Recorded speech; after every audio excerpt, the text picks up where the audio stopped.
Olá, sejam bem-vindos ao nosso canal da Seica Saúde. Hoje nós estamos iniciando um novo projeto, o SeicaCast, que é um bate-papo descontraído com embasamento científico, onde nós vamos trazer várias personalidades que são referências na área da saúde aqui da nossa região. E hoje comigo nós estamos aqui com um grande colega que é referência no tratamento odontológico, na endodontia da região de Catalão, que é o nosso Dr. Carlos Henrique Rezende, né? Ele tem uma grande formação, muita experiência na parte de endodontia. Muito obrigado, doutora Marcela, e parabéns pela iniciativa, né? SeicaCast, que é uma iniciativa científica, é uma iniciativa social, é uma iniciativa entre nós colegas, né, das diferentes especialidades da nossa região. Muito obrigado pelo convite. E a gente, antes da nossa entrevista, que vocês se lembrem de se inscrever no nosso canal, ativar o sininho para que vocês não percam nenhum dos nossos episódios, que está imperdível. Nosso convidado aqui, o Dr. Carlos Henrique, né? Ele já tem mais de 30 anos de experiência na endodontia, ele é especialista em endodontia, está fazendo mestrado na São Leopoldo Mandic, né? Ele faz parte também de um projeto de pós-graduação com um colega em Uberlândia. E a gente tem algumas perguntas, né, que são bem corriqueiras, que é de interesse de todos, na parte de endodontia. Como que eu vou saber que eu vou precisar de um tratamento endodôntico de canal? O tratamento endodôntico ele tem diversas necessidades. Claro que a princípio a dor, né, de origem odontológica, né, em todos os aspectos nós precisamos, nos diagnósticos diferenciais, localizá-la. E a endodontia ela faz parte de um grande grupo de casos de sintomas e sinais clínicos que vai indicar nosso tratamento. A dor, claro, mas também não só a dor. Né? Nós trabalhamos também com as infecções endodônticas, que também são causadoras de patologias sérias com repercussões sistêmicas, que nós precisamos identificar e muitas vezes ela é assintomática. Então a endodontia ela faz parte, sim, da parte curativa e também da parte preventiva, muitas vezes de infecções maiores ou de doenças mais sistêmicas, né? De modo que, quando nós falamos de causas, nós podemos ver que tem alguns sintomas que indicam, tanto para os nossos colegas indicadores, né, como para o próprio paciente. Por exemplo, se o paciente tem nas alterações térmicas, dores exacerbadas, já é um grande sinal. Se o paciente tem dificuldade de mastigação, o dente lhe incomoda ao toque, né? As dores espontâneas, dores que não cessam com o uso de analgésicos, né? Dores que são latejantes, dores intermitentes, tudo nos leva àquele sinal de alerta. Opa, como que está o estado pulpar daquele dente? Né? Como que está a saúde pulpar daquele dente? Né? Em casos de alterações pulpares, claro, a primeira de todas são as cáries. As cáries, elas fazem parte de um conjunto de patologias que, se não tratadas a tempo, se não diagnosticadas e feito um planejamento correto, ela inevitavelmente vai gerar alterações pulpares. A cárie muito profunda, né? Então, cáries assim, profundas. Às vezes começa a atingir a polpa do dente, né? Também. E o paciente começa a sentir dor. Exatamente. Porque quando a gente vê a questão da placa bacteriana e vê a anatomia, a microanatomia dental, nós vamos ver que as bactérias elas se comunicam com a polpa por uma microanatomia muito interessante, que passa tanto pela parte coronária como também radicular. Um caso como este aqui, ó, uma cárie que atingiu uma proporção, né, atingiu o nervo do dente, né, que é a polpa do dente, o nervo do dente. Exatamente. Pro pessoal e ali já gera alterações em toda a dinâmica do tecido pulpar, uma inflamação, e como estamos dentro de um arcabouço fechado, que é o dente, né, as alterações pulpares, elas são inflamações muito fortes e acontecem muito rapidamente. Então a evolução de uma dor estimulada ao frio e quente a uma dor que já não precisa de estímulo, que não cessa, até a necrose, a morte pulpar, ela é relativamente rápida. Então, olha um caso como esse de necessidade de endodontia, por cáries, né? Outra necessidade de endodontia, aqui, outro caso. Cárie profunda, né, Cáries nesse profundas. caso. E não só pela porção oclusal, mas também cáries, olha, na região cervical. Né? Pacientes com cáries cervicais também necessitam. Aqui na região próxima ali da gengiva, né? Próxima da gengiva. Lugar de muitas vezes de difícil acesso a boa higiene do paciente. Né? Aqui outro caso de uma cárie bem mais extensa, já com comprometimento maior, né, na câmara pulpar, tratamento endodôntico indicado. Outro caso que é interessante e atualmente há uma mudança muito grande na nossa forma de tratar. É isso que eu queria te perguntar também. No caso, como que a gente vai identificar que às vezes aquele dente está trincado? Porque às vezes aquele dente já tem canal. Perfeitamente. Né? E o paciente começa a sentir dor. Aí ele fala assim, nossa, mas eu já tenho canal no dente, eu estou sentindo dor? Então, como que eu posso identificar essa fratura no dente? Conta pra gente. Então, as fraturas, elas são interessantes porque as classificações das fraturas são várias. Né? Elas podem ser só coronárias, elas podem ter uma extensão para a raiz, para o assoalho do dente. E as fraturas, elas são interessantes porque quando nós vemos essa estrutura, o dente fraturado, nós não podemos esquecer que toda fratura tem biofilme. Então, toda fratura agride. Polpa viva, a polpa vai responder a uma agressão. Uma agressão tanto mecânica, pelos micromovimentos que a fratura permite, como biológica. E a polpa ela tende a responder, né, como uma defesa. Então, com trincas coronárias, a polpa pode responder formando nódulos, a polpa pode responder com a inflamação e dor, como muitas vezes ela não responde ainda com dor. A formação de nódulos fica tão intensa que atrapalha toda aquela troca de nutrientes, de oxigênio dentro da polpa e a polpa acaba passando por inflamação e necrose.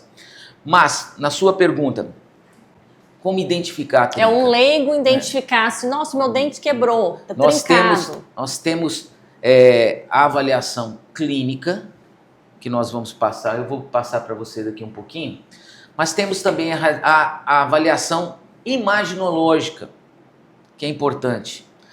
Clinicamente, nós podemos avaliar a trinca e a fratura pela inspeção visual, hoje a magnificação pela microscopia ou por lentes que promovem, né, um aumento, né, com lupas, né, nós conseguimos identificar as trincas coronárias. Mas claro que o padrão ouro de avaliação é com o microscópio, porque o microscópio nos possibilita caminhar na direção da trinca e ver a extensão radicular da trinca. Uma coisa bem comum também que o pessoal às vezes fácil identificar, que às vezes começa a dar aquela bolinha, né? Isso é a fístula. A fístula. E esse é um outro sinal clínico importantíssimo. Sim. E outro sinal clínico super importante, que é uma mudança para a endodontia. Você sabia que o endodontista hoje obrigatoriamente tem que ter uma sonda periodontal no seu arsenal clínico?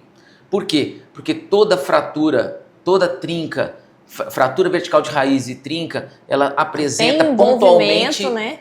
Pontualmente ela apresenta uma sondagem. Das duas áreas, né? A parte gengival, que é a parte periodontal, perfeito, junto com o tratamento endodôntico, perfeito, né? E outra coisa, radiograficamente e tomograficamente, as trincas elas podem nos dar sinais importantes através da perda óssea associada a essa trinca. Mas nem todas as trincas, como no passado achavam, gera a indicação de extração do dente. Hoje, outra coisa que eu queria te perguntar também, o dente trincou, aí já não tem mais como fazer canal, salvar o dente, né? Como que você vai identificar se esse dente tem a salvação, né, de tratar o canal ou indicar uma extração? Isso. Primeiro ponto, né? A extensão da trinca, nós temos que ver quanto maior a extensão pela raiz, mais sinais imaginológicos vai nos dar, com perda de osso associado àquela região perirradicular na qual a trinca está envolvida. Então, geralmente, lesões muito grandes né, que a gente associando imagens como Uma perdas óssea angulares, grande ali, perdas né? angulares, Radiografia. perdas em J, envolvimento daquela lesão em toda a raiz, ela nos dá um sinal de que a trinca ela propagou para toda a raiz. Então, numa sondagem muito profunda, com uma propagação muito grande, o índice de sucesso de manter o dente, uma sobrevida é muito pequena. Já com sondagem mínima e a trinca ela se limitar à região coronária ou Só a região superficial ali do dente, alguns aí você milímetros ali consegue radicular, salvar o dente. conseguimos através de métodos hoje que a tecnologia nos ajuda pela limpeza para evitar a infiltração bacteriana, limpeza da trinca, um selamento adequado usando adesivos dentinários e resina e posteriormente indicando para o nosso indicador fazer o que? Uma coroa total ou uma coroa com proteção cuspídica. As pesquisas mostram que há uma sobrevida muito grande desse elemento, né? E aí o acompanhamento se faz necessário através da soldagem, através da manutenção ou não de sintomas. Marcela, outra coisa interessante quando a gente fala de endodontia é que existem várias situações que até um tempo atrás era muito desconhecida pela não existência de imagens tomográficas adequadas, né, ao estudo e ao planejamento e ao diagnóstico na endodontia. Hoje, a tomografia de alta resolução, com FOV pequeno, ela nos determina imagens mais precisas para determinadas patologias. Então, hoje, muito comum falar de reabsorção cervical invasiva. Era um fantasma, porque as pessoas viam uma imagem radiográfica que ninguém conseguia identificar exatamente o que é. Não tinha muita condição de associar a teoria, porque a imagem não nos ajudava. Hoje a tomografia ela nos ajuda o que é identificar a fase, o estágio de evolução das RCIs, e a endodontia contribui no tratamento das reabsorções cervicais invasivas. Olha aqui, quando a gente fala de calcificação interna, é uma resposta pulpar. Então, muitas vezes a calcificação por si só, ela não é uma patologia. Só que a polpa vai sendo estimulada, aquele sofrimento vai sendo imposto à polpa e a polpa vai calcificando. Ela vai fechando. Como o pessoal fala, esse canal aqui tá muito difícil de fazer, já calcificou, né? Um dente muito sofrido. Isso. Então, aí às vezes o endodontista tem aquele problema que ele não consegue entrar no canal como se deve, aí entra a tecnologia, né? Que você usa a microscopia. E outra coisa, a imagem também faz com que cada vez mais a gente consiga melhorar o diagnóstico, né? E traçar o melhor tratamento. E detalhe, né? Marcelo, hoje está em voga, né? Comentado no Brasil inteiro, a questão do envelhecimento precoce da polpa. Casos de pacientes que têm apertamentos, né? Pacientes que problemas oclusais graves, né? E todo o envolvimento que gera o quê? Com que a polpa responda de uma forma exacerbada, mudando a questão fisiológica, porque nós temos um envelhecimento fisiológico. Então o que está acontecendo hoje? Fisiologicamente, vários pacientes apresentam uma polpa envelhecida para a idade dele. E aí a polpa calcifica, ela tem degenerações pulpares. Isso aí é muito interessante, porque esse estresse, né, cada vez mais a dentina jovem está se calcificando devido assim, ao estresse do dia a dia, né, todo mundo, o envelhecimento precoce, né, o apertamento de dentes. Eu acho que tudo isso aí está envolvendo, né, para que haja esse envelhecimento precoce da polpa do dente, não é, Dr. Carlos? Exatamente. Então, casos de metamorfose cálcica acontecem, como esse caso que nós estamos apresentando, aonde há uma obstrução quase que total do canal. Então, hoje, com o uso de tecnologia, com o uso do conhecimento, somos capazes de resolver casos como esse, né? Mostrando que muitos casos que eram intratáveis no passado, Marcelo, hoje nós conseguimos tratar, né? E a endodontia avança muito mais, né? Em casos que clinicamente são muito difíceis, existe também o que? A possibilidade de soluções com guias também, né?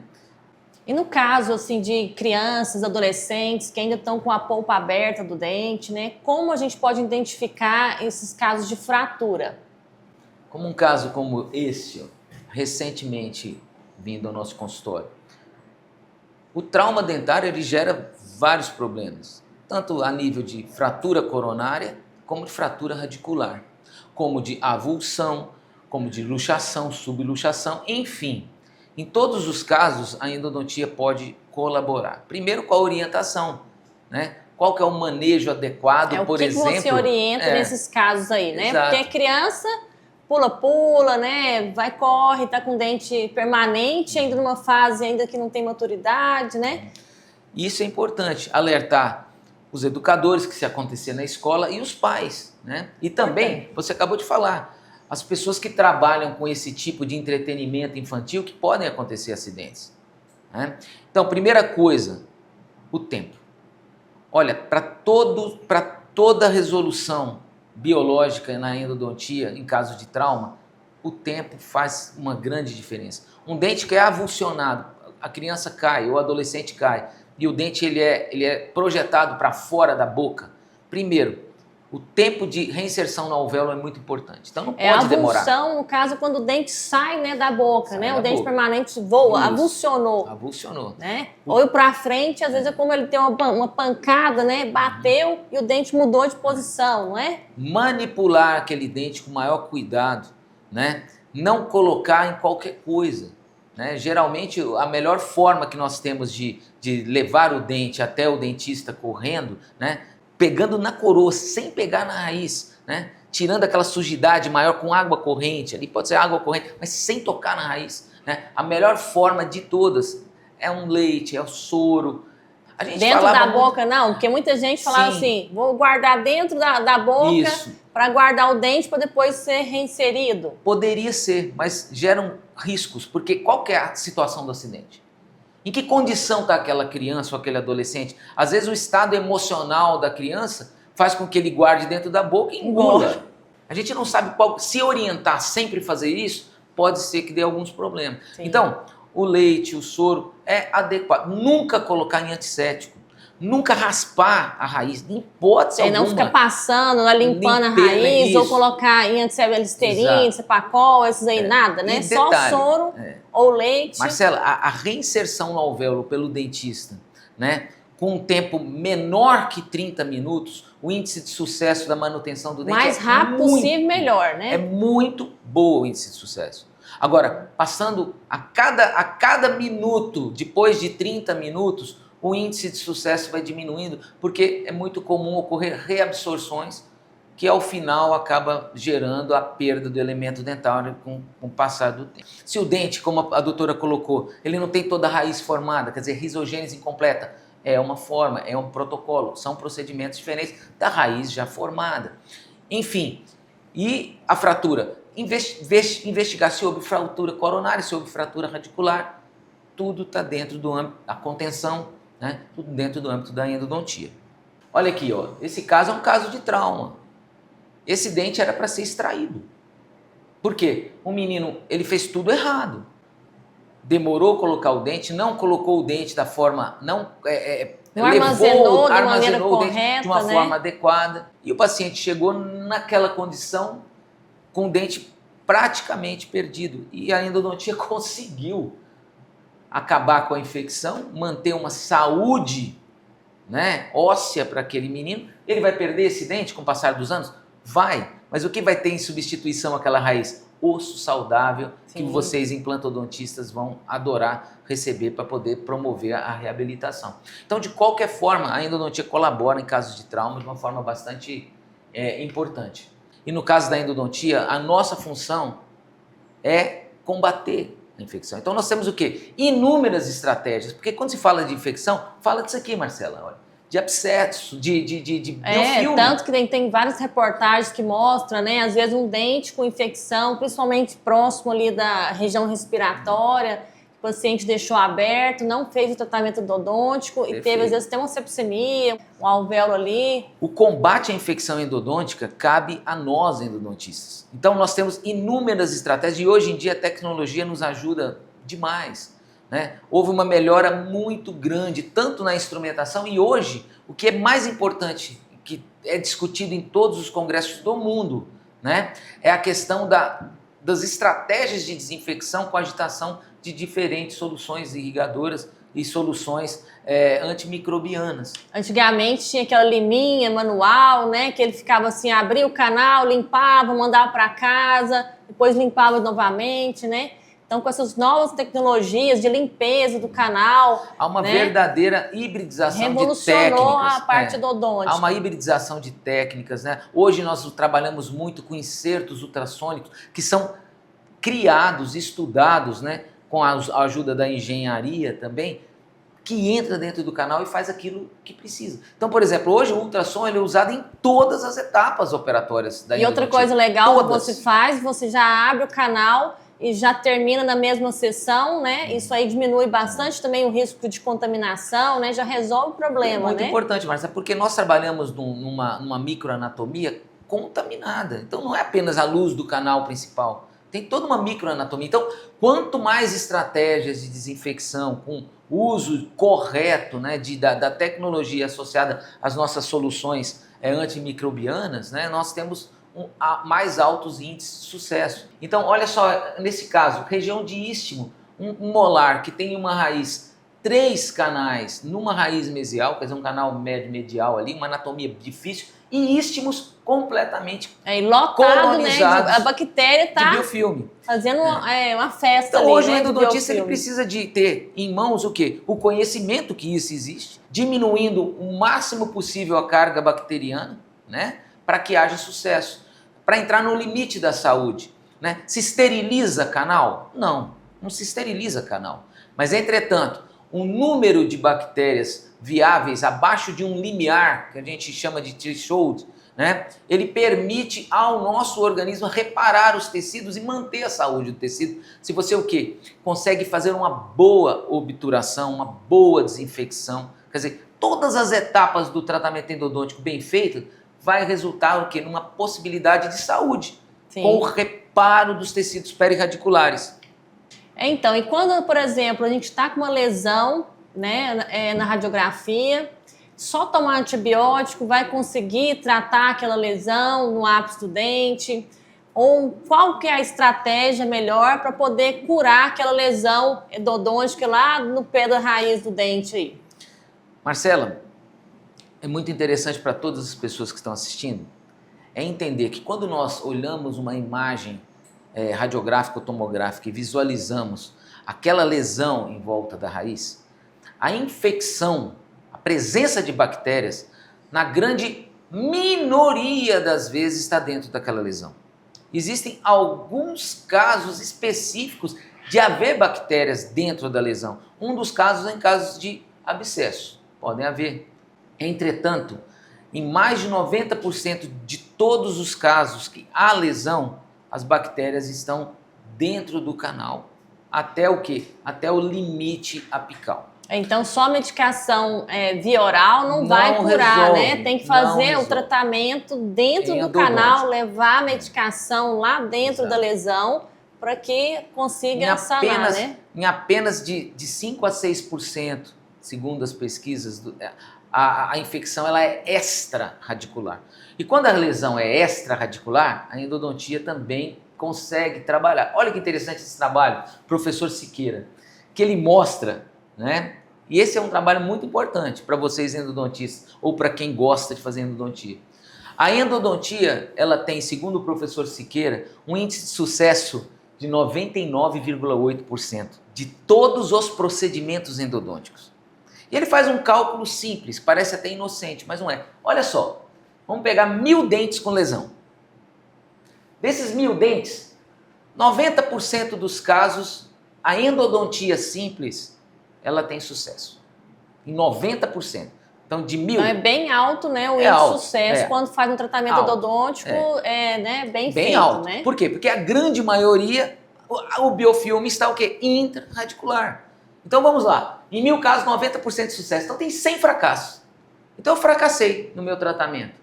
A endodontia ainda trabalha no quê? No retratamento. Porque a reintervenção endodôntica ainda tem o quê? Um índice de sucesso? 80% a 90%. Então, 80% de sucesso da reintervenção. E qual o tempo que você espera, por exemplo, fez o canal para tratar aquela lesão? Aí, quanto tempo que você aguarda para que você tente avaliar e ver se vai ter que retratar novamente aquele canal? Então, isso vai depender muito se o dente, depois do tratamento, apresenta-se sintomático. Porque se ele mantiver sintoma, dor durante os meses, algo está errado. A dor ela tem que cessar, né? A não ser que a dor não seja de origem endodôntica, como a gente acabou de falar, a dor é por fratura, a dor é por uma má oclusão, né? Ou por algum outro motivo. Mas, no caso da endodontia fracassando, primeiro caso, se ele continuar sintomático, a presença de fístula persistente é um sinal de fracasso. É aquela bolinha ali que a pessoa fala assim, ela estoura, aí depois ela volta e fica indo. Aquilo ali, pessoal, vocês têm que procurar tratamento. E a outra forma da gente... Uma fístula, de um possível abscesso, uma fratura, não é saúde. Tem que procurar o endodontista. E a outra forma de insucesso, se o dente estiver assintomático, é verificar as imagens, tanto tomográficas como radiográficas, né? Que mostram que a permanência da lesão ou o aumento da lesão apical.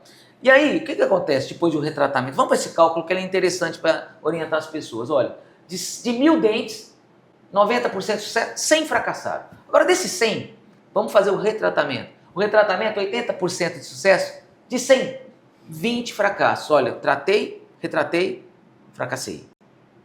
E aí, o que a gente faz? Existe a cirurgia paraendodôntica ou cirurgia endodôntica. São várias nomenclaturas. Ou microcirurgia endodôntica. A cirurgia paraendodôntica, né, é quando o tratamento de canal via canal não conseguiu ter sucesso, e aí depois do retratamento, aí tem ainda uma terceira opção, que seria acessar cirurgicamente aquela lesão no ápice da raiz. Que está dentro da ciência endodôntica. Então, olha aqui. Quando você tem 20 fracassos, vamos supor, aí 90% de sucesso com a cirurgia, vão ser só 2 fracassos. Então, nesse universo de 1.000 casos, quantos que podem fracassar com a endodontia? 2. Então, dá 99%, 99,8% de sucesso na endodontia. Isso dentro da ciência endodôntica. Então, Marcelo, é muito importante a gente entender isso. Olha esse caso. Você vê a lesão, faz o tratamento endodôntico, você vê após os meses que há uma completa reconstrução dos tecidos perirradiculares. Outro caso interessante, olha aqui, lesão grande. Ah, mas é um cisto, é um granuloma? Não se sabe, né? Mas, tecnicamente, cientificamente tratado com a endodontia, a gente consegue resolver o problema da lesão e manter a saúde. Olha o caso desse molar, da mesma forma, né? Retratamento, mantendo que a saúde dos tecidos perirradiculares. Olha aqui, esse caso vai sintetizar todo aquele gráfico do professor Siqueira. Porque é um caso clínico meu que mostra, olha, desde o primeiro tratamento, houve um insucesso naquele primeiro tratamento. Eu retratei o caso e o paciente volta depois do retratamento com um abscesso, né? E depois, cessada essa fase aguda, fistulando. Então, enfim, insucesso do tratamento, do retratamento. Nós vamos o quê? Nós vamos para a cirurgia paraendodôntica. A cirurgia paraendodôntica, ela visa o quê? Remover a causa da infecção que o nosso tratamento não conseguiu remover. Aquele terço apical ali, ele é muito importante, porque as bactérias elas podem estar em áreas da microanatomia inacessíveis ao nosso tratamento, ou ela pode estar o quê? Uma infecção extrarradicular.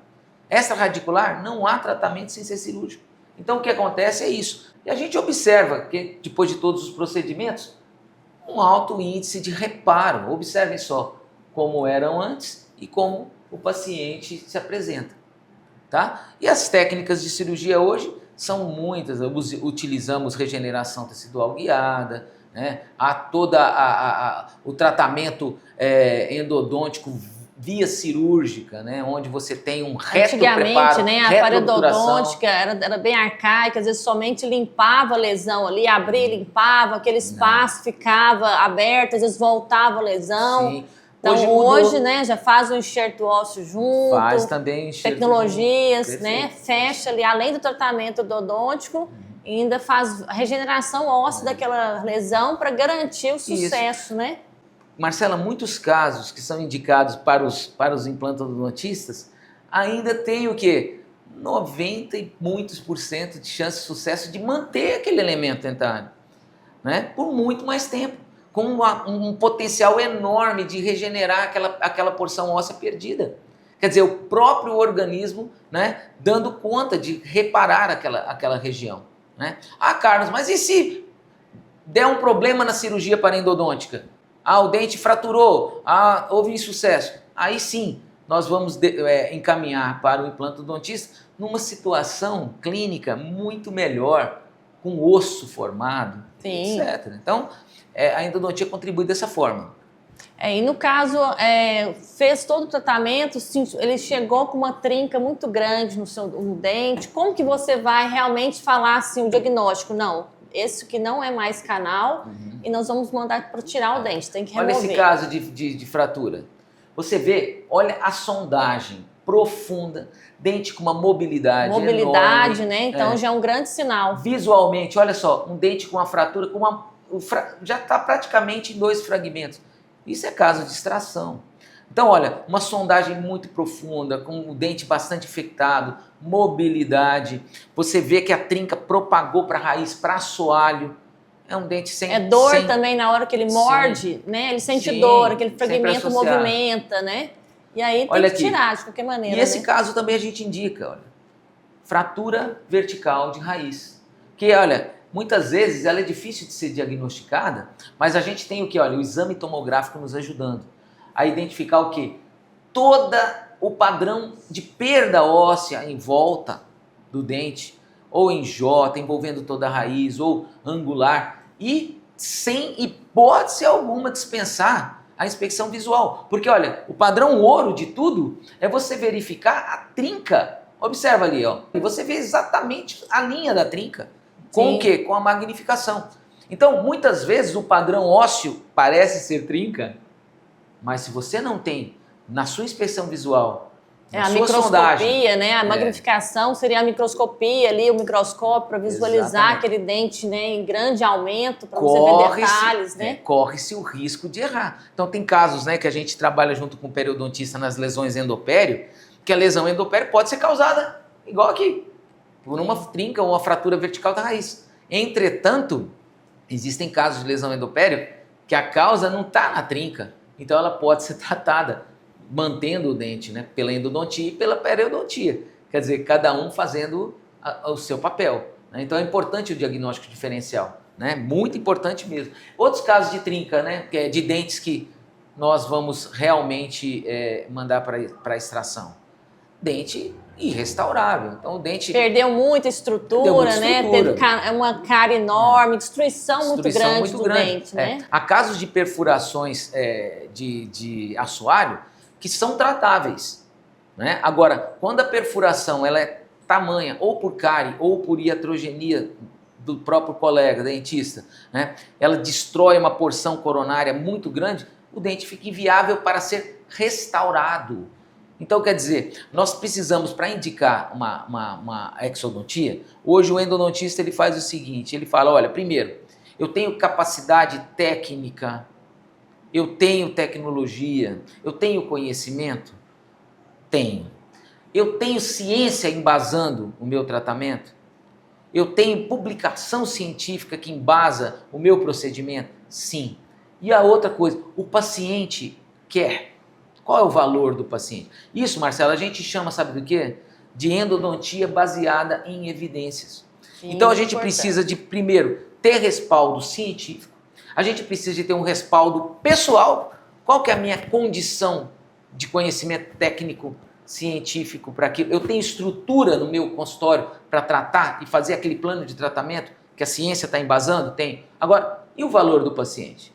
O paciente entende, compreende, aceita, quer tratar, né? Então, tem todo esse conjunto a ser analisado. E para extrair o dente, isso é para indicar, ou por exemplo, uma cirurgia parendodôntica ou um implante, essa participação do entendimento da compreensão do paciente e das possibilidades endodônticas fazem toda a diferença. Porque não adianta você propor para um paciente algo que ele não aceita. Tem isso. Então hoje a gente precisa comunicar, precisa documentar, né, para que o paciente tenha consciência daquilo que a gente propõe. E tendo a endodontia baseada em evidências, nós somos o quê? Juridicamente protegidos. Isso é fundamental, né? Isso tudo faz parte de todo aquele roteiro de segurança para você poder trabalhar. E uma última pergunta, uma curiosidade, né, minha. Dentro das todas as especialidades odontológicas, por que você escolheu a endodontia, né, que é a sua grande paixão? Mas fala para todo mundo aí o que a endodontia te trouxe assim, para dedicar a sua vida a essa área. Olha, Marcelo, essa pergunta sua é muito interessante porque ela é muito pessoal. Porque eu acredito que essa paixão, esse amor que eu tenho pela minha especialidade, ela foi herdada primeiramente de algum grande mestre que me ensinou bem, que respeitou as minhas limitações ali, a minha condição de aluno, né? E me apresentou a endodontia com a mesma paixão que eu tenho hoje, com o mesmo respeito. Eu acredito que meus mestres do início, eles me ensinaram a endodontia com a biologia, que eu acho muito bonito. Olha, o grande papel do mestre, do professor, Perfeito. né? Que às vezes influenciou numa escolha de vida, de profissão. E é verdade. Porque aquele professor que te estimula, que gosta do que está estimulando, ensinando com paixão, com amor, com conhecimento, ele é potencialmente um formador de uma opinião, às vezes, definitiva para a pessoa. Então eu acredito que se eu não tivesse mestres naquele iniciozinho que me incentivasse, me estimulasse, me trouxesse uma endodontia biológica, resolutiva, que devolva a saúde, né? Uma endodontia que ela pode ser praticável, né? Porque existe muito isso na endodontia, na nossa área, né? Na odontologia. Apresentações hoje, né, de coisas que você não consegue praticar na clínica, né? Por quê? Porque você não tem condições ainda de se estruturar daquela forma, ou você não tem o próprio país ainda não consegue trazer determinadas coisas pela inviabilidade econômica mesmo. Então, muitas vezes, o que me apresentaram? Me apresentaram uma endodontia que pode ser feita, pode ser realizada. Você poder tirar a dor do paciente, melhorar a qualidade de vida do paciente, entender a biologia, entender a ciência, entender a tecnologia e saber trabalhar através do quê? Do treinamento. Isso vai fazendo com que a gente vá criando prazer. Porque à medida em que você vai acertando, à medida em que você vai errando e aprendendo com os seus erros, e aí a hora que vem outro desafio, você acerta. E a partir do momento que você tem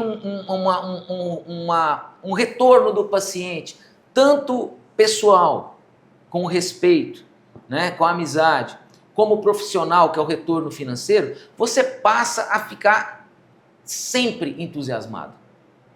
Muito bom. Né?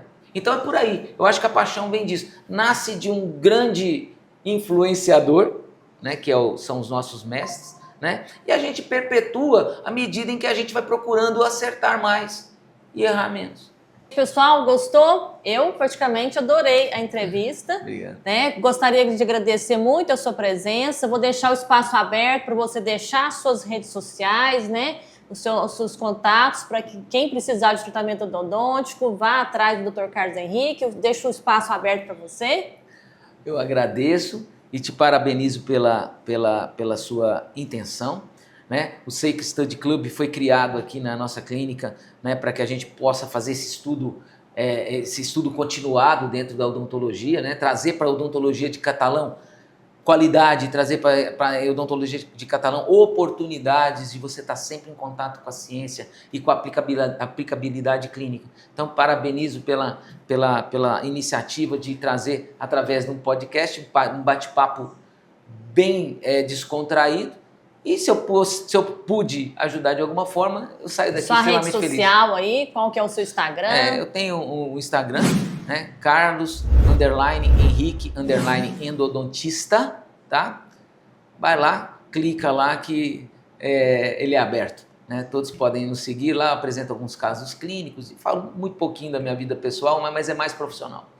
Obrigada, Dr. Carlos, por participar do nosso programa. Espero que vocês tenham gostado, né, desse nosso convidado aqui. Fiquem ligados, se inscrevam no canal, ative o sininho para não perder nenhum dos nossos episódios e até nosso próximo encontro. Tchau!